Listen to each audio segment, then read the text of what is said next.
So, ladies and gentlemen, a special kind of Victory Monday. Perhaps not as exhilarating as the last Victory Monday you saw us on, but a Victory Monday nonetheless. The Buffalo Bills ended up beating the New York Jets 30-10.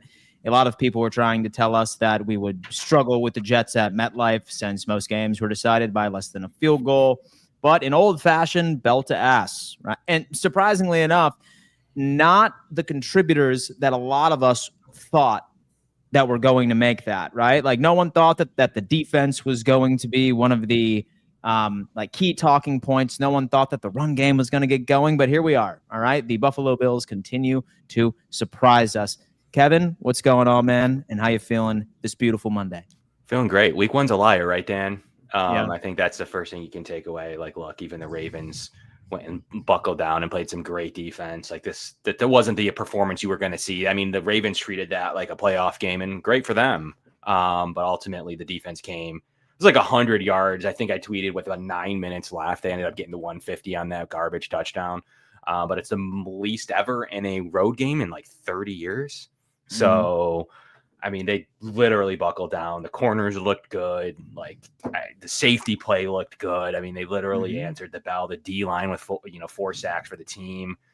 Outside of a Milano injury, he really came away with that as strong as you. O-line's great as ever, Dan. I mean, I think we're super happy the way that this thing turned out. And it was they were not even in the same league. They're not in the same league as each other. No, not at all. Especially, and the biggest surprise is maybe the Pittsburgh Steelers defense is just terrible, right? Especially based off what we saw Seattle did to them on Sunday too. It's a good takeaway. So we're gonna have to see. Z-Bob, what's going on with you? What's happening, fellas? Was at that game yesterday. Utterly embarrassing for the New York Jets on all accounts. Their team embarrassing, the fan base embarrassing. That stadium was the majority of it was empty. The seats that weren't empty were primarily Bills fans. I haven't seen anything quite like it. It feels as though this fan base has completely given up on that team. I can only base it on what I saw in person, but from the line to get into the tailgate to being inside to the concourse, the chairs, whatever, the seats themselves, whatever.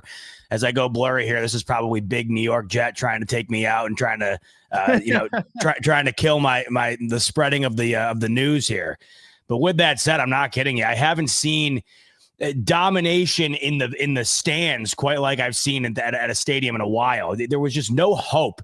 It seems as though hope is dead in New York. I would have thought there would have been some more after what we saw last week against the Steelers. I guess not. Yeah. But you saw it out on the field and in the crowd. Really, this past Sunday here, I was stunned at the demoralization of this fan base, I guess you could say. Maybe I shouldn't be stunned based on how we watch them play. Not a single third down converted. Mitch Trubisky has more passing yards than Justin Fields in one attempt. So maybe it's not that shocking, but what is shocking is that a once proud fan base, I think, that used to find ways to get excited about the team and really used to find ways to kind of convince themselves things were going to be better. From what I saw in only week 2, I don't know, man. It just seems like everybody's kind of packed it in out in East Rutherford. Dude, like, quick question. Like, what was the soonest you saw, like, seats starting to get empty? Because was definitely clear by the fourth quarter when I was watching the game, but by halftime, would you say that most of the seats were gone? Or, like, when did people start filing out? Well, and Jay can attest to this, I ran into him in the parking lot on the way in, and I think in the beginning of the game, the vast majority of the upper deck was just gone. It was just, there was there was just empty seats. And then as the game went on, of course, the entire stadium was visible. It looked like a preseason game or a practice based on the visuals towards the end. And I mean, even Bills fans were leaving. They're like, this is over. It felt as though the Jets kind of packed it in themselves in the third quarter. Both the trenches on either side of the ball were just kind of getting run over. I don't know. It was very odd to me to see them go from a week where they kind of looked as though they might have some reason to be excited and have some, firepower underneath of them to this past Sunday where, I mean, like Kevin just said, there's 2 different leagues that were displayed out on the field. And the crazy thing is, fellas, Bills didn't even really look all that good. I mean, offensively, what did Josh Allen really do? James Cook had a couple of great runs, but it wasn't like the Bills went out there and made these insane plays after play after play after play like they did against Baltimore. They kind of just went out and dominated without breaking a sweat, and they had that game locked up before it was, even the fourth quarter rolling around. Good God, it was a demolition of the New York Jets. Jake, you were also in attendance, just getting back to your house 5 minutes ago, just in time for the show. We appreciate that. What's going on, man? Well, like you just said, yeah, rushed to get back here, and I'm glad to be back here on the Bills Roundtable. What a blast this weekend was, heading down to New Jersey with the one New York team in the NFL, the Buffalo Bills, who just showcased why they're the only New York team in the NFL. I mean, they pounded the New York Jets all game long, and I really think it was an interesting conversation we've been having about the fans in attendance there, because I interviewed some Jets fans prior to kickoff, and half of them said that the Jets were going to lose. They just know, admit defeat straight up before the game even started. So that tells you all you need to know about where the Jets fan base is, and I can't really blame them for how little faith that they have in their team right now. What they just witnessed was a poor display of football, and going up against the Buffalo Bills in a divisional rivalry matchup, you'd expect some more fight back, but I didn't see any of that. And I saw more fight from the fans than I saw from the team itself. Before the game started, I had some fans doing some smack talk and stuff, and I would just say, watch what happens on the field. And I started seeing some fans leaving pretty early in this game, and some more Bills fans heading on down towards field level. They want to see their team, and they saw their team get the big win. Jets fans, tough loss, and there's only one New York team in the NFL. I'm going to keep saying it. I'm going to keep saying that all season long. So we keep on doing that, man. And you know what? I love the energy. And again, mentioned previously, I think like the big name, and it was a name that a lot of us were really hoping would work out when we signed him in free agency, and that's Joey Bosa, right? Because as confident as we were going up against this Jets team, I think it kind of hit us some type of way when we heard that Ed Oliver got his foot stepped on in practice. We were without him after the performance he put up on week 1. And guess what? With Taron Johnson, he wasn't ready. I guess we're still waiting to hear if he's good for Thursday. So we desperately needed somebody to step up, and a lot of guys did, but Bosa was that guy, right? Like 7 pressures, a couple of sacks, 2 forced fumbles, one of them which was recovered. He was an absolute menace. And what made it even more impressive was that he was going up against the guy for the majority of his snaps that held TJ Watt to 0 pressures and no sacks the week before. If we can get this Joey Bosa every single week, especially going into week 7 when we get Ogunjobi and Hoyt off of suspension, Ed Oliver gets back nice and healthy, it might be too soon to say, but I think Operation Fix the Defensive Line perceivably has been accomplished. Kev, thoughts on Bosa and the defensive line? What did you see? What impressed you? What still worries you? It's one of the best defensive lines we've had. It didn't quite feel like that week 1, I'm sure, just the score and the game flow and the script and the offensive power. But they've corrected some issues. The way Zion Logue looked coming off the practice squad. They were bouncing Javon Solomon. They were doing a lot of different things schematically to confuse the Jets, confuse their opponent. And I thought the Bills, I mean, this is very Chiefsy of me to say and whatever, but I thought the Bills were holding some stuff back in week 1. It's week 1. And week 1's a liar. I know it's a Chiefs point of topic that they always claim early on in the season. That's why they lose regular season games occasionally. That's what they always claim. But it did seem like that, at least in the Bills' defensive case. And early on, the Bills had the same game plan that they ran this week with a run game plan that they went away from as the game got out of hand for the Bills. They opened it up clearly. Look, Josh Allen didn't need to do anything in this, but the defense balled out. Like, that is exactly what you were expecting with some of the changes. That's what you were hoping for. It didn't seem like they had too many holes yesterday, and week 1, it seemed like they had half their defense was a hole. So where does this sit? We get the Dolphins are a good offensive team, but their defense looks atrocious. So there's going to be some give and tell there. Then you get the Saints, not a good test. Atlanta might be the first real test of like where they really sit with their run defense and other things, but we'll see how this thing looks, Dan. But the D-line itself, when you have Bosa and Rousseau, who have both played super solid, that's what you were hoping for with 2 edges that play every snap almost now, not this 30% Von Miller rotation with, Leonard Floyd taking 30% too. This is an actual rotation, and I'm looking pretty forward to seeing as you get to Atlanta. And I also giving the Dolphins offense at least a little bit of credit. They can cause some problems with Devin Achane. Look at that. a 96.7 pass rush grade for Joey Bosa. Yes. That is nuts. When was the last time we had a defensive lineman in the 90s? Have we ever had one? We had Oliver last week, probably. But hey, was you know PFF what? around when Bruce Smith was playing? Is that go back and check then? I mean, hey, PFF man, hates like, the Bills looking D-line like? usually. They hate the rotation. That's why they hate rotation. And Greg Rousseau, third highest in pass rush. And shout out Cole Bishop, too, had a hell of a game. Leading tackler, by the way, which is hysterical. Z-Bot, thoughts on the defensive line? Go ahead. Go off. I mean, my God, what a show. You know, I went there. I went to that game yesterday with 12 people, my wife and a bunch of our friends, whatever. Everyone was expecting to see some fireworks show. They were expecting to see me go nuts. Half the time when they're watching the Bills, the price of admission is to watch me go insane. And they were just taken back by the fact, in a bad way, how boring that game was. And I'm like, yeah, you know, this is what happens when one side dominates the other and they can't do anything. I mean, this is what you saw right out of the gate. The Jets immediately go 3-and-out. Then the following drive, right, they get strip sack fumbled by Bosa.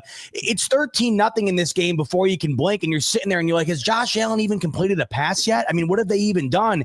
It's 13-0. It's 20-0. I mean, this game was odd in the sense that it really didn't feel as though the Bills and the Jets were ever on the same playing field for even a minute. And the defensive side of things for Buffalo is the real reason as to why you felt that way. Joey Bosa, I mean, you can see it. I tweeted out a screenshot if you missed it on the broadcast. My dad sent it to me while I was at the game, and it's him just smiling ear to ear, waving goodbye to the Jets fans like this. The guy has refound his love for the game, and I saw some Chargers fans interacting, and they said, man, I think this guy might have just hated being here. Right? Because you're looking at this, he showed up, and I go back. I know it's semantics. I know not everybody cares about this stuff, but I always have because I think it matters. When this guy said, I've hung out with players of this team more in the last how many days I've been here than the 9 years I was in LA.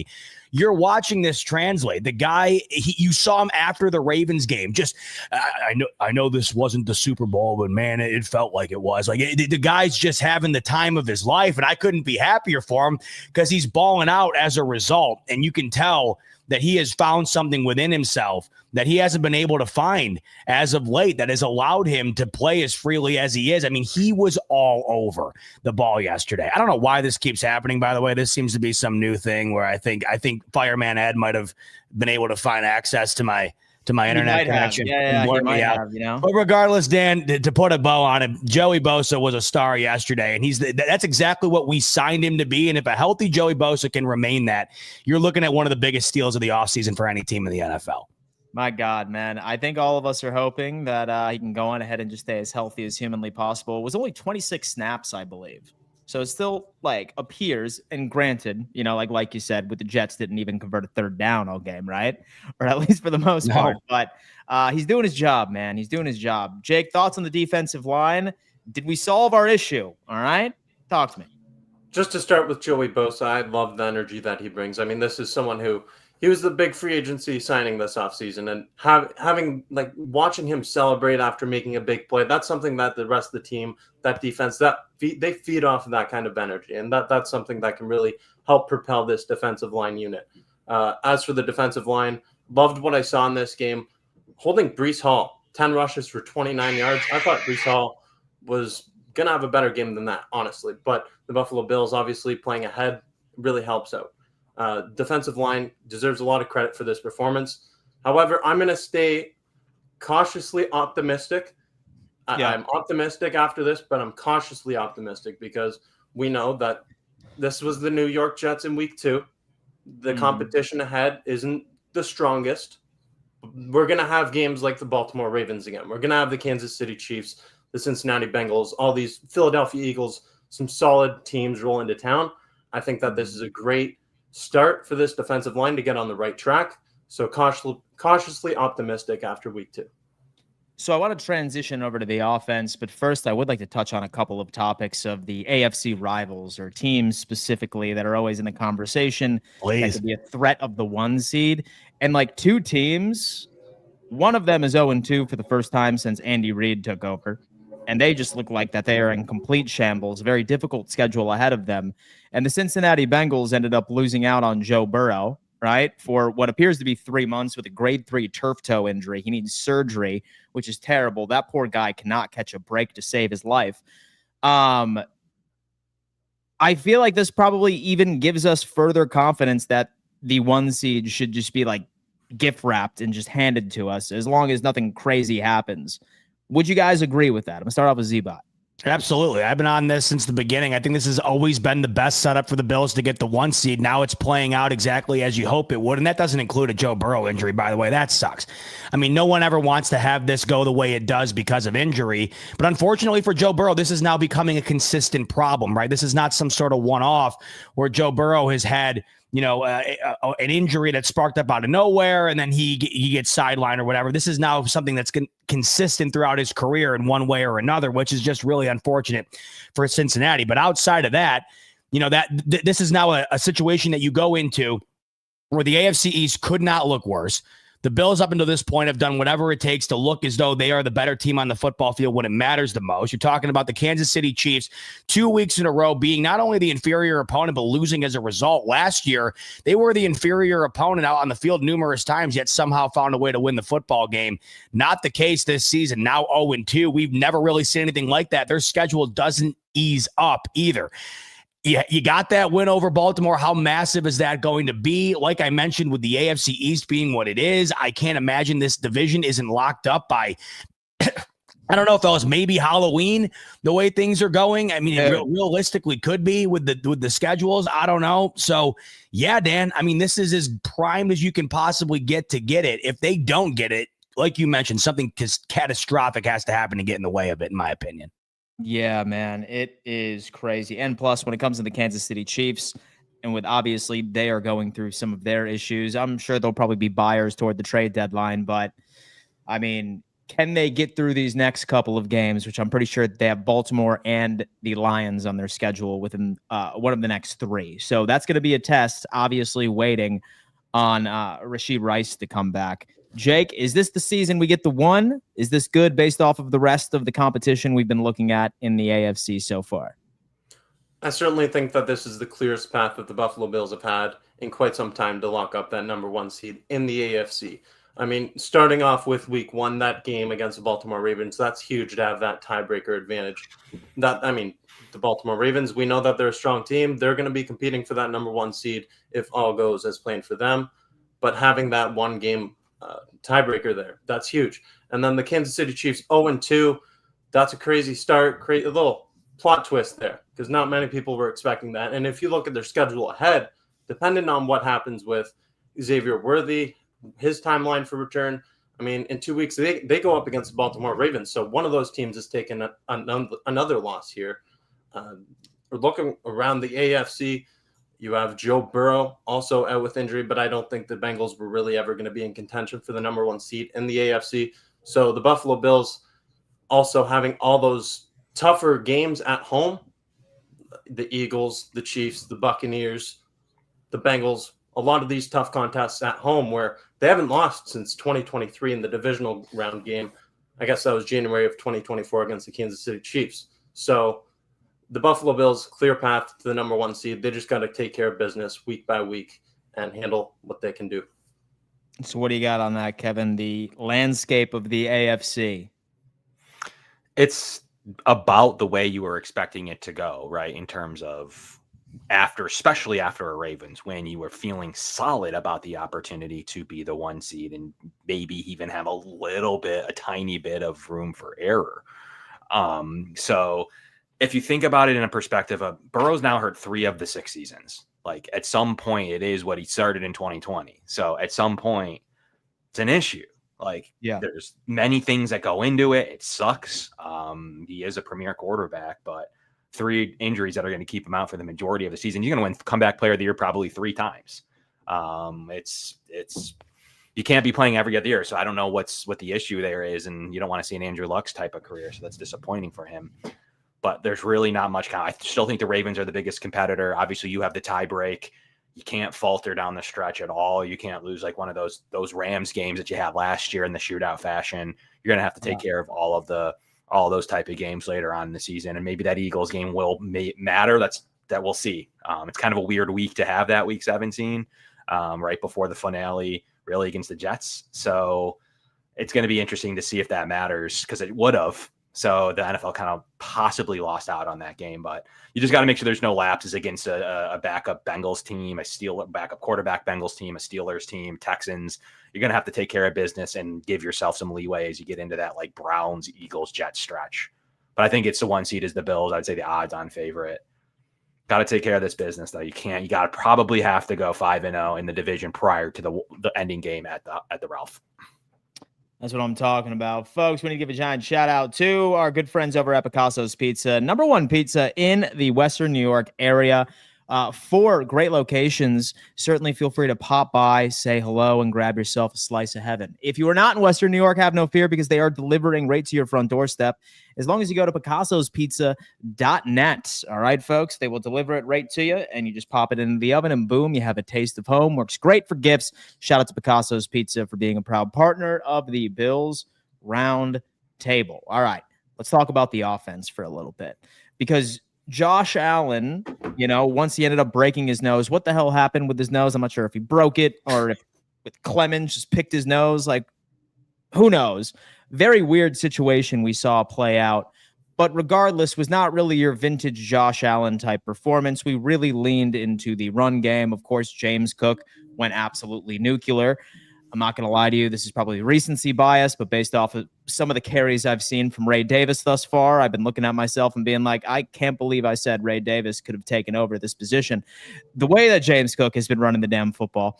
But still 30 points, even without Josh Allen. I'm happy because I feel like that narrative of, you can only rely on Josh Allen to throw on the cape. That's the only way that Buffalo can win.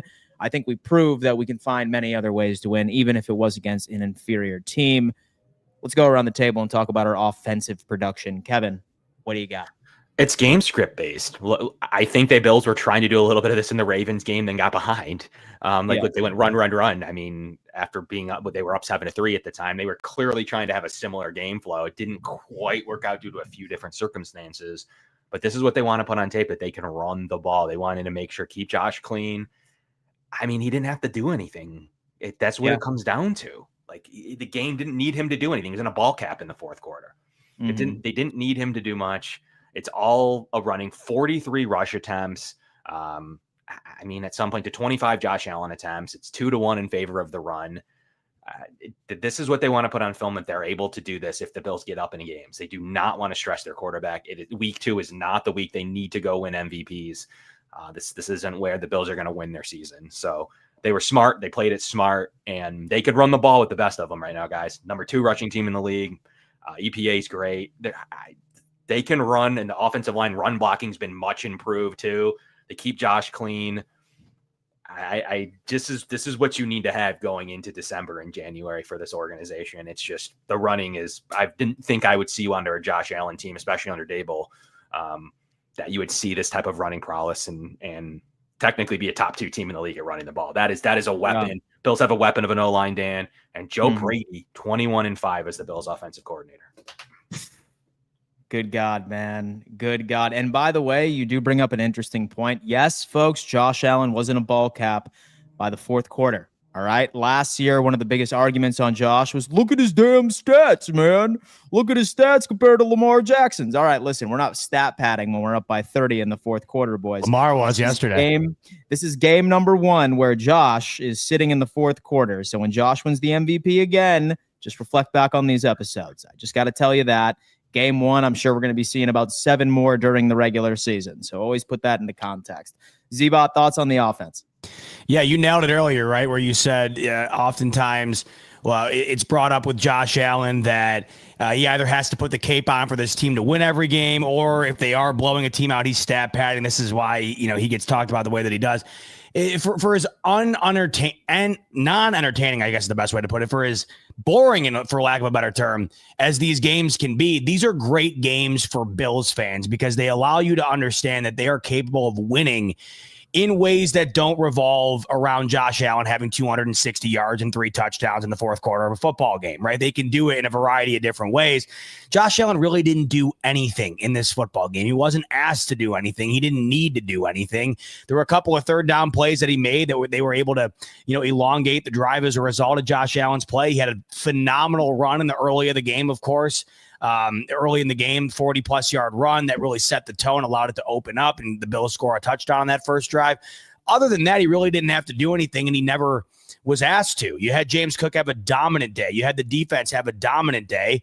And look at James Cook started the season thus far. Back-to-back games with over 100-plus yards and all-purpose yards, a touchdown or more in each of the last 2 games as well.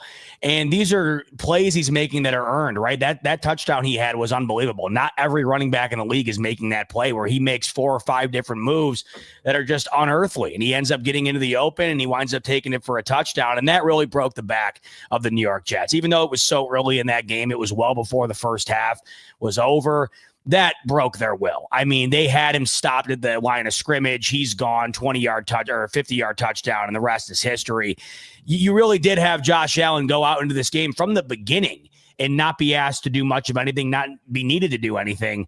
This was a big credit to what I think Kevin just alluded to, and that is this team wanting to win games this way so that they can save their best for when they need it. And their best is Josh Allen being Superman.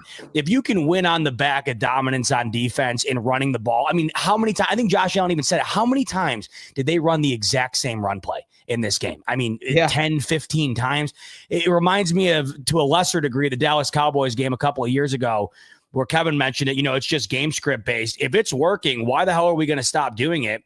That's exactly what they kept doing. They just kept pounding the rock. There wasn't an ability to stop it consistently. It won them the football game and it scored them 30 points. That's the thing. I mean, they're scoring 30 points here. Josh Allen doesn't even have a touchdown in the football game. You got Elijah Moore scoring on an end around. You got James Cook taking it half the distance of the football field into the end zone. 30 points, fellas, again. And it barely felt like they did anything offensively. This team is sleepwalking to 30. And if they can find a way to get some of what they got defensively in that game consistently, it's certainly an argument for the best team in football. No question. Come on, man. I love it. Jake, thoughts on the offense, man? I thought they played a clean, turnover-free game, which love to see that. And Josh Allen not having to do much at all. Like Josh Allen, easy game for him. You just hand the ball off to James Cook, distributing the football here and there. Outside of the nose thing, Josh Allen, easy day for him. Offensively, what I liked most about this game, 38 minutes and 21 seconds of possession. If you can control the clock like that and just run the football, drain that clock all game long, you're not going to give the other team any shot at coming back. They suffocated the New York Jets with their offense, just running the football, draining the clock, and not giving their offense any opportunity out there on the field. Defense played complementary football on both sides of the football. So loved what I saw overall from the Buffalo Bills offense. Let James cook all season long in 2025. Let James cook indeed. Well, boys, we have our first injury report, and so I'm not sure if you've seen it just yet. The Matt Milano injury that we were all curious about. It is not a hammy. It is not a shoulder. It is a pectoral. Yep. It's a pectoral. And according to Sean McDermott, when asked about the timeline, he said, I don't know. All right. That's typical from Sean McDermott. I wouldn't anticipate him to come out and say anything. But talk about injury history, man. Holy hell, man.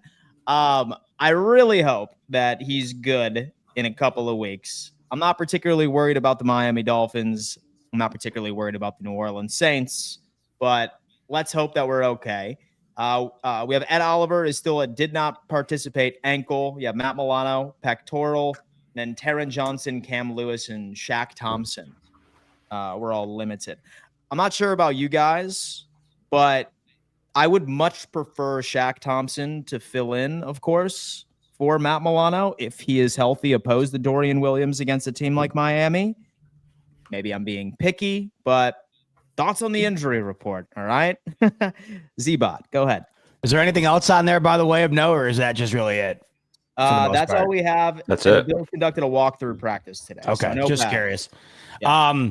Well, for starters, one, like you said, a common suspect there. It just, it makes me so upset with Milano at times, just because you get so excited and then it's always just something. And what sucks is I was watching that game back yesterday. Like right off the bat, Matt Milano was flying around in the beginning of that football game. Like he was in on the ball in the first 2 plays of the game, really setting the tone.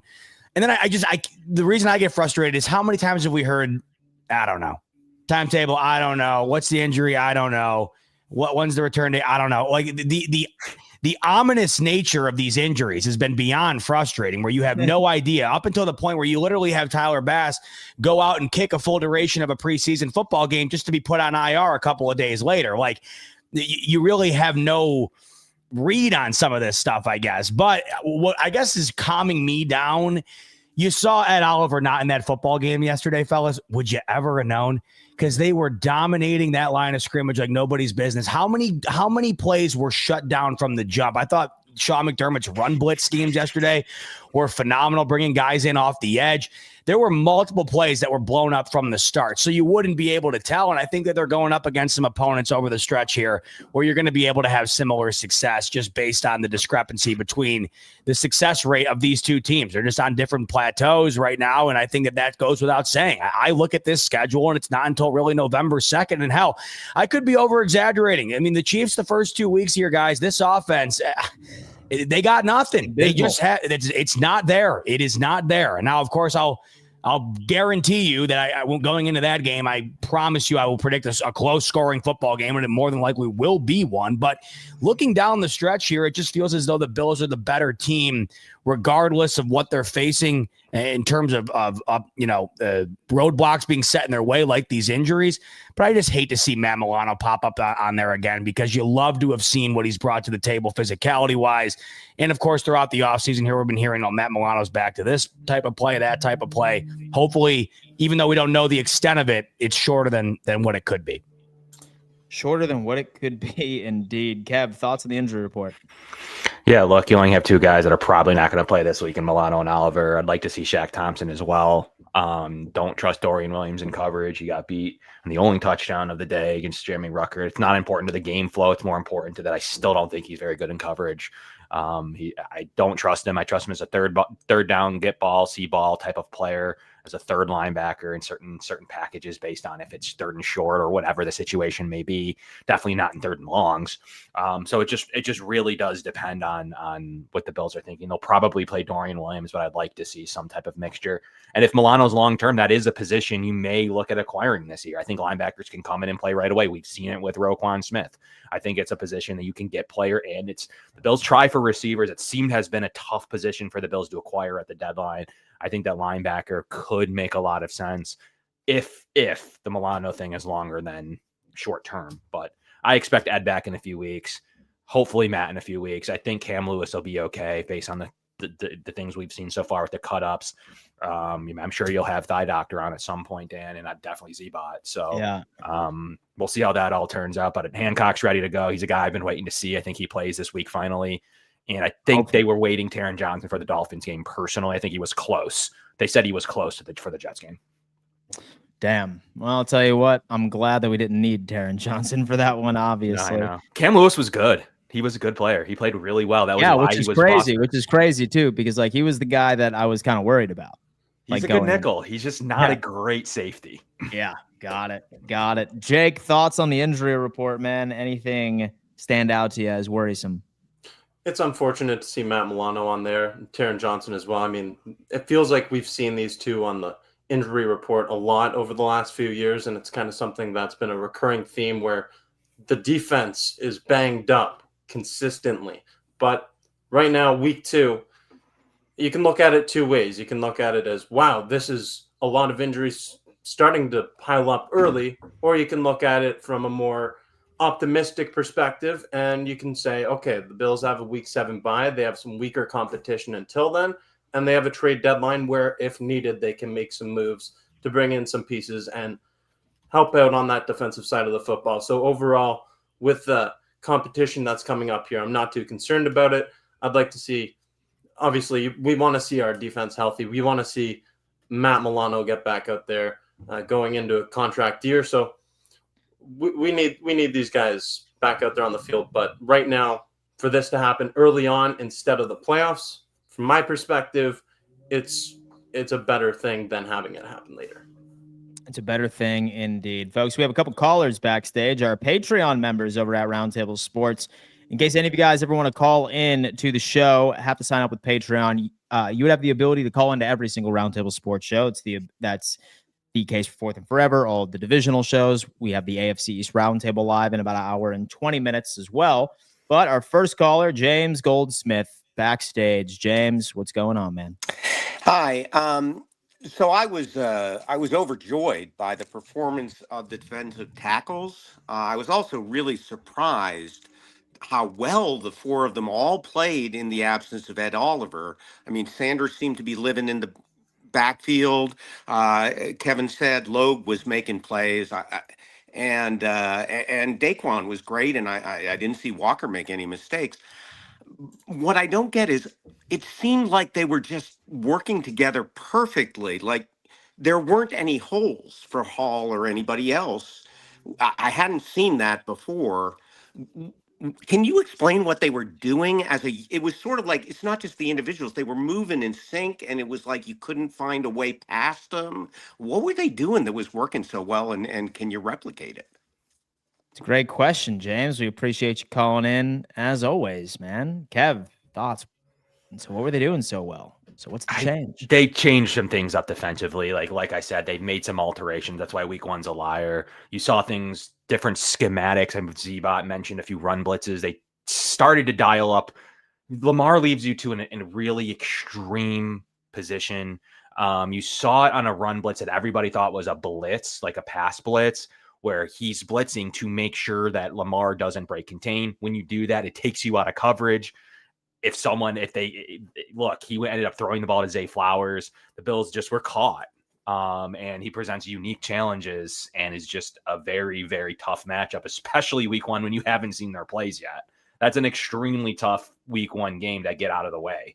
And then you saw this week, they knew exactly what Justin Fields was going to do with 1 week of film. You could tell they game planned that to perfection. Joey Bosa was in perfect place for contain, got beat once. Other than that, was in perfect contain. You saw the defensive tackles winning reps. The D-line could have had even more sacks. They were mixing schematics up. They were pushing Zion Logue outside in a 5-tech position. They were bouncing Javon Solomon in more of a 3-tech position. They were just all over the place, and they were filling gaps extremely well. Bernard didn't get the credit for playing as well as he did yesterday by graders like PFF, but did exactly what he needed to do. And the safety play is what was different. The safety play was really good yesterday, and the Bills need that to continue against a good throwing attack of the Dolphins. At least that's what they have. So maybe Marcus West is making some changes out there too, Ryan Nielsen, he's the one that goes a lot with the 4-3 under. And they do a lot of different things schematically with Ryan Nielsen. I think he's making a big difference right now. And did Joey Bosa earn himself a contract if he keeps playing like this? He's gonna see himself. Maybe not here. 3 years, 25 a year at least is probably what he's looking at. Oh man, 3 for 70, 3 for 80. Joey damn Bosa. Shout out to Lino is in the building. Lino, what's on your mind, man? Talk to us. Hey, what's going on, fellas? What's up, Lino? Living the dream, man. I'm glad I was able to finally catch your show. You know what I'm saying? I'm always catching everybody else's show, but I'm glad to catch yours, man. And glad to catch Z-Bot. He got that radio voice. You know what I'm saying? It's soothing. It's very soothing. It is, but he should do opening trailers, let us know what movies are coming out and stuff like that. But check out the NFC East Roundtable trailer. That's dropping tomorrow night. Right, okay. Dan? Oh, good. See, I knew it. Movie I wanted well, I'm glad we put boot the asses to the Jets because their fans were talking super crazy this week. We had to bring them back down to earth. Mm-hmm.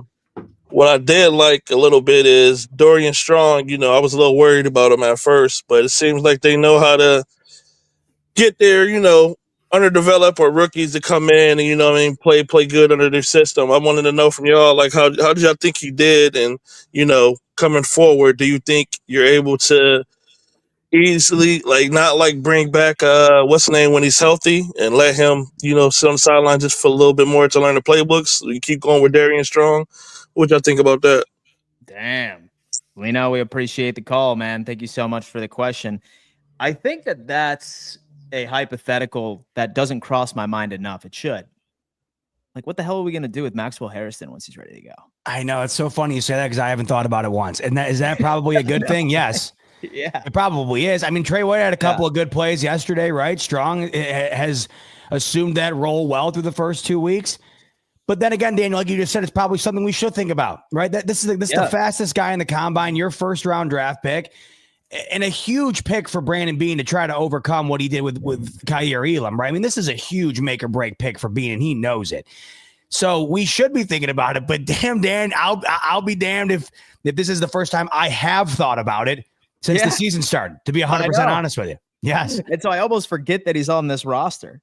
The Bills are playing without a first round pick, right? Essentially. I mean, they're not playing their third round pick either.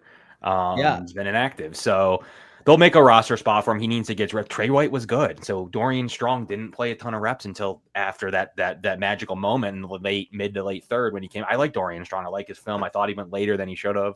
He's been a pretty good player here already. He had a really good camp, had a good preseason. Doesn't make tons of splash plays. Reminds you a lot of Christian Benford. And just continues to develop and was good and limited. I mean, the problem with the Jets are they have Garrett Wilson and then literally nothing. Beside Breece Hall, obviously, but then literally nothing as far as pass catchers. So they did a disservice to that whole offense. It's a mess. The offensive line looks pretty good. Didn't yesterday, but it's a mess in general. So Dorian Strong had a pretty easy assignment, and it's a tough challenge. You want to get Maxwell Harrison reps. You're not going to play him on special teams right now coming off an injury. I don't know what you do roster-wise. I guess you would have to cut someone like Ingram. I don't know. And he's a good core special teamer. So I don't really know what the Bills are thinking when it comes to the roster numbers. Maybe they'll carry extra DBs. But Maxwell Harrison, I expect to be ready to go. They may extend it out to take him out till the bye. But then you have Michael Hoyt and Larry Ogunjobi coming back. 3 players right there. Then obviously you're going to probably stash Tyler Bass. I mean, there's a question to be had right there. Because how about Prater yesterday? Couple of 50-yarders. I mean, good is from anywhere. That's something that came up to my mind. Now that you're bringing that up, job. Yeah, it's his job. I mean, his job. These are how can you screw up? How can you screw with mojo like a kicker? You know what I mean? That's such a tough thing to kind of just walk away from if it's working. And I was having this conversation with people at the game yesterday because it was, believe it or not, it was one of the things that people were bringing up the most. Like, what do you think about Prater here? And then to watch him yesterday.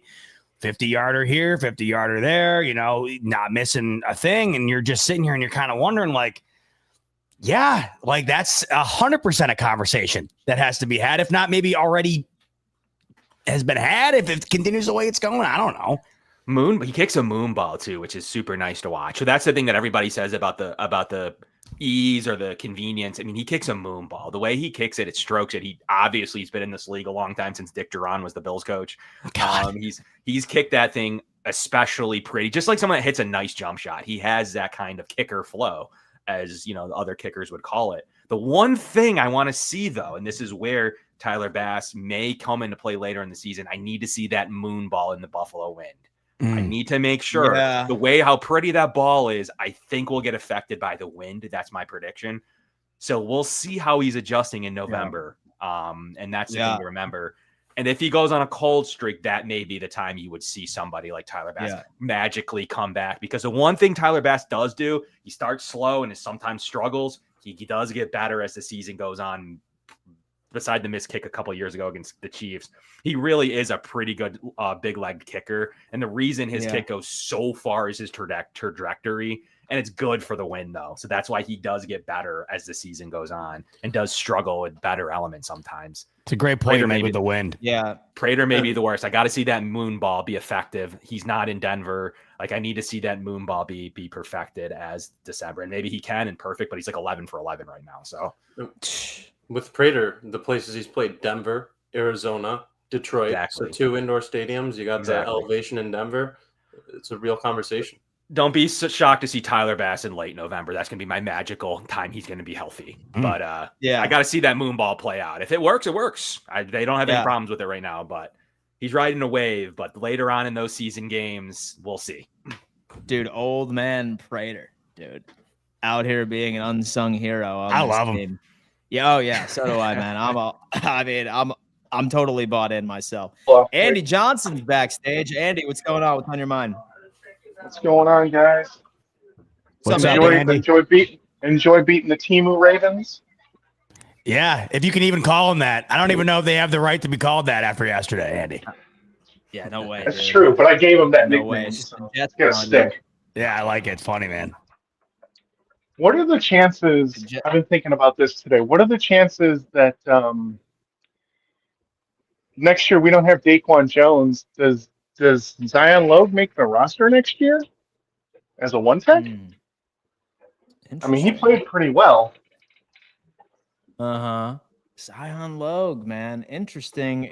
I mean, outside of us drafting somebody, I mean, he's young, he fills in, he does what we need him to do.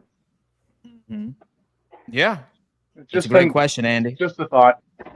That's a great I'm one. saving man. all my Let's go shit talking for the roundtable, so that's Perfect. really my only question. Well, I think the fact that you're even able to, you're even willing to ask that question the day after, right? Throwing him up into the ranks after Ed Oliver goes down, right? Not a bad place to be. Whether it's true or whether it happens or not is one thing, but to have a day kind of thrown to the wolves with Ed Oliver getting a midweek injury, and you go out there and I rewatched the game, right? You hear his name brought up multiple times. Andy, you're questioning whether or not maybe we see him in a larger role. That's the conversations you want to be having about a guy who isn't set to play much or at all, rather middle of the week. And then all of a sudden, boom, there he is. For me, I got to feel like they're probably going to transition Deion Walker over to that responsibility, right? And so I know he's a better 3 tech, but like he's been running as 1 tech quite a bit.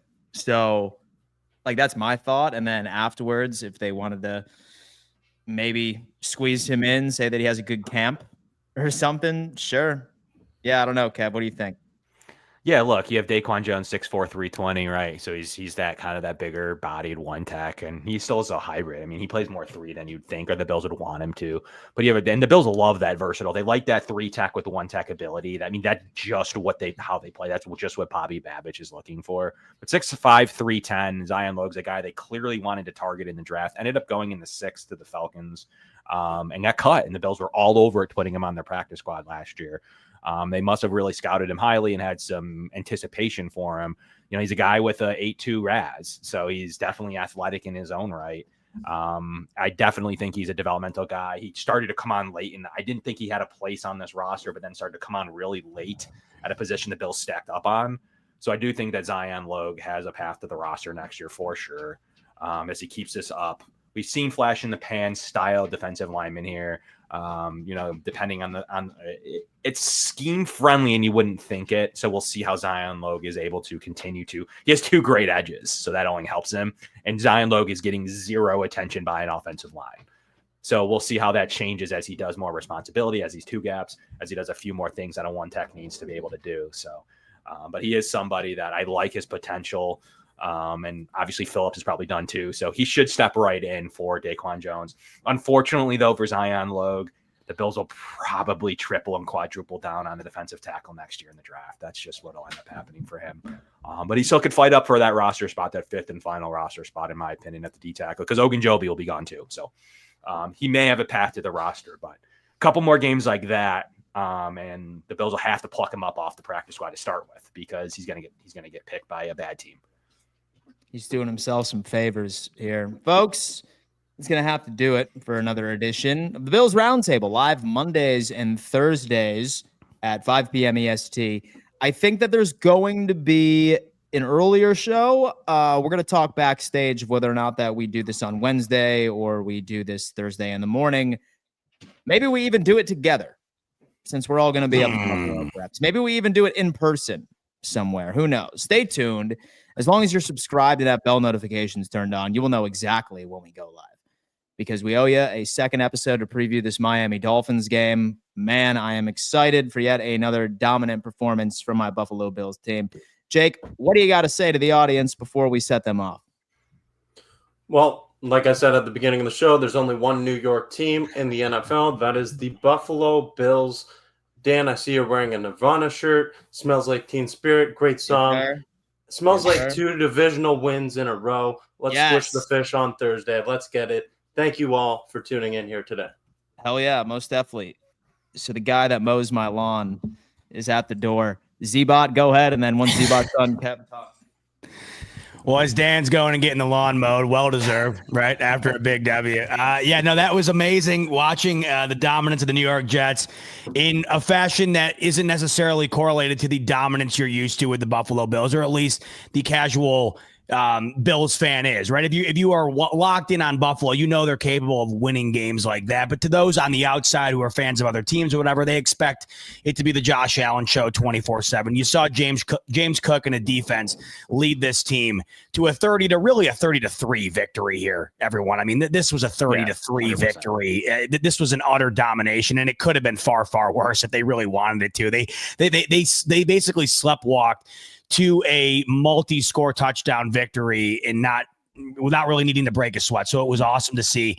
Going into this week, 13.5-point favorites are the Bills at home against the Miami Dolphins, who collapsed yet again yesterday.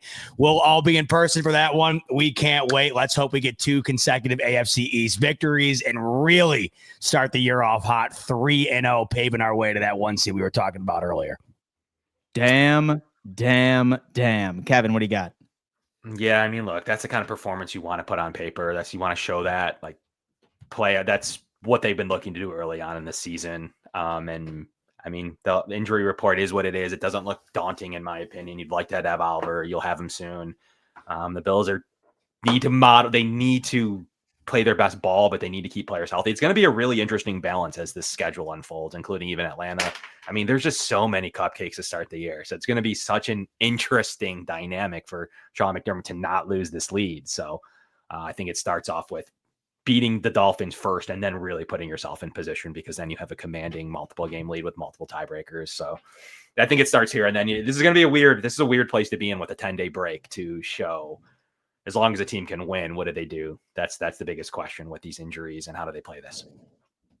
That's the biggest question indeed. But folks, thank you so much for tuning in. We appreciate you. Again, we will keep you up to date on when we plan on being live once again this week. It is game week, just 3 days away before the Buffalo Bills take on the Miami Dolphins. We love all of you. Smash that like button, subscribe, and we'll see you next time. Peace.